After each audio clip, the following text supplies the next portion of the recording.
ఇక్కడ మీరు గుర్తుపెట్టుకోవాల్సింది ఏంటంటే పాత పన్ను విధానం కొత్త పన్ను విధానంలో మేజర్గా ఎక్కడ వస్తుందంటే ఒకటి ATC deduction, section 80C deduction లేదా చాప్టర్ 6A డిడక్షన్స్ అంటాము.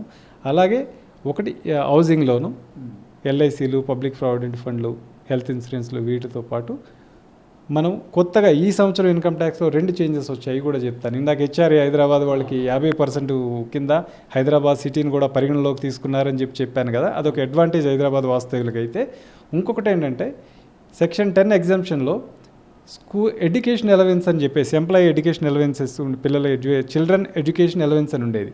అలాగే చిల్డ్రన్ హాస్టల్ అలవెన్స్ అని ఉండేది. అప్పట్లో 100 రూపాయలు 200 రూపాయలు అట్లా ఉండేయండి. దాన్ని ఇప్పుడు ఏం చేశారంటే చిల్డ్రన్ ఎడ్యుకేషన్ అలవెన్స్ని 3000 రూపాయలు పర్ మంత్కి పెంచారు. అలాగే చిల్డ్రన్ హాస్టల్ అలవెన్స్, మన పిల్లలు కనుక హాస్టల్లో పెట్టుకుని గరిష్టంగా 2 పిల్లల వరకు గతంలో 150 రూపాయలు ఉండేది, ఇప్పుడు 9,000 రూపాయల వరకు ఇవ్వడం జరుగుతుంది. అంటే ఈ హాస్టల్ అలవెన్స్ కానీ ఎడ్యుకేషన్ అలవెన్స్ కానీ మీ ఎంప్లాయీ కనుక మీకు ఇస్తూ ఉంటే, మీ ఎంప్లాయర్ కనుక మీకు ఇస్తూ ఉంటే, అంటే మన శాలరీ రిసీట్స్లో కనుక ఉండుంటే మీరు దాన్ని పాత పన్ను విధానంలో క్లెయిమ్ చేసుకోవచ్చు. హెచ్ఆర్ఏ లాగా వీటిని కూడా క్లెయిమ్ చేసుకోవచ్చు.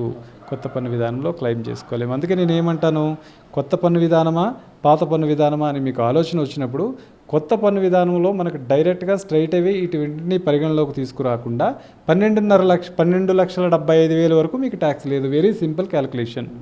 అదే పాత పన్ను విధానంలోకి మీరు వెళ్ళాలి అనుకుంటే కనుక మీరు మీ పుస్తకాలు మీ పేపర్లో తీసుకుని వాటిని క్యాలిక్యులేట్ చేసుకుని మీ దగ్గర అన్ని రిసీట్స్ జాగ్రత్త పెట్టుకుని రేపొద్దున ఇన్కమ్ ట్యాక్స్ ఆఫీసర్స్ వారు అడిగినప్పుడు చూపించే స్థాయిలో ఉండాలి.